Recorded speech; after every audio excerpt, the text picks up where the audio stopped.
আজকে আমি আমার নাজান পাপাইকে খিচুড়ি রান্না করে খাইয়েছি এবং খুবই ঝটপট এবং কুইক একটা রেসিপিতে সেটাই আজকে আপুদের সাথে আমি শেয়ার করব। অনেক মারাই আছে, অনেক বেশি ব্যস্ত থাকে, বাসার কাজ করতে হয়, সবকিছু করতে হয়। আবার অনেক ওয়ার্কিং মমরা আছে যারা হচ্ছে বাহিরেও কাজ করে, আবার ঘরে এসেও কাজ করে। তাদের জন্য কিন্তু এই রেসিপিটা খুবই হেল্পফুল হবে। খুবই ইজি পিজি একটা রেসিপি, খুবই অল্প সময়ে এটা বানিয়ে বাচ্চাদেরকে দিয়ে দেওয়া যাবে। তো আজকে হচ্ছে আমি এই রেসিপিটা স্পেশালি ওয়ার্কিং মম বা যারা অনেক ব্যস্ত মা আছে তাদের জন্যই শেয়ার করছি। আমিও হচ্ছে মোটামুটি ব্যস্ত একটা মা। আমি একা হাতে যেহেতু আমার বাচ্চাকে সামলাই, দেখা যায় যে আমিও অনেক বেশি হিমশিম খেয়ে যাই বাচ্চাকে সামলাতে যেয়ে। অন্য বাসার সব কাজ বাদ দিলেও আমি শুধুমাত্র বাচ্চাকে নিয়ে সারাদিন এত বেশি প্রেশারের মধ্যে থাকি। এত কাজ থাকে আমার, যে কারণে আমার কাছে মনে হয় যদি একটু ইজি রেসিপি রান্না করা যায় এবং তার সাথে, সাথে সেটা যদি পুষ্টিগুণ সম্পন্ন হয় তাহলে কিন্তু বিষয়টা অনেক বেশি ভালো হয়।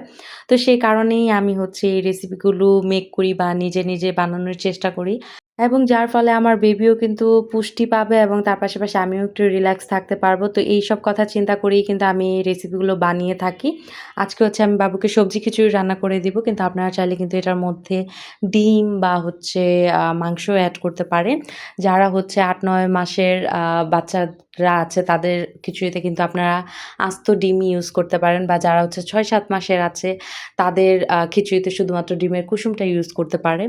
তা আমি হচ্ছে ডিমের কুসুম বা অন্য কিছুই আজকে ইউজ করব না। আজকে শুধুমাত্র আমি সিম্পল সবজি খিচুড়ি বাবুকে দিব।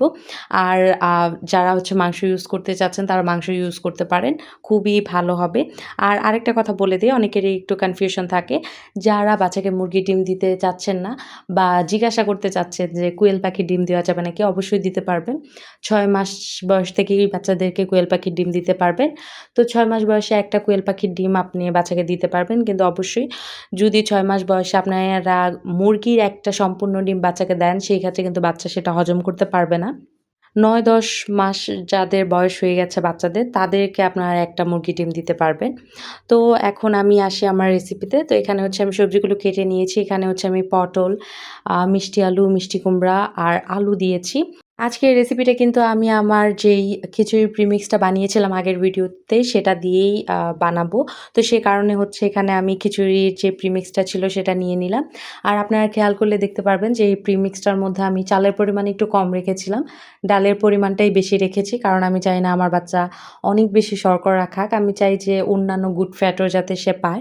সেই কারণে হচ্ছে আমি চালের পরিমাণ একটু কম রেখেছি। আর যেহেতু চালের পরিমাণ একটু কম দিয়েছিলাম, তাই এই সবজিটাতে আমি আরেকটু আলু ইউজ করেছি যাতে হচ্ছে তার শর্করার পরিমাণটা ব্যালেন্স থাকে।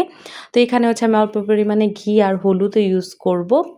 আর এটা প্রেশার কুকারে ২-৩ টা সিস দিয়ে নিলেই সুন্দরভাবে রেডি হয়ে যাবে। খুবই ইজি পিজি এটা বাচ্চাকে রান্না করে খাইয়ে দিতে পারবেন। যারা খুব ব্যস্ত মা আছেন, আমিও কিন্তু এভাবেই নাজানকে এখন খাবার দিচ্ছি। আর অনেকেরই কনসার্ন থাকে এভাবে খিচুড়ি প্রিমিক্স বানালে পুষ্টিগুণ ঠিক থাকে নাকি? অবশ্যই ঠিক থাকে। এভাবে কিন্তু বাচ্চাদেরকে খাওয়াতে পারেন।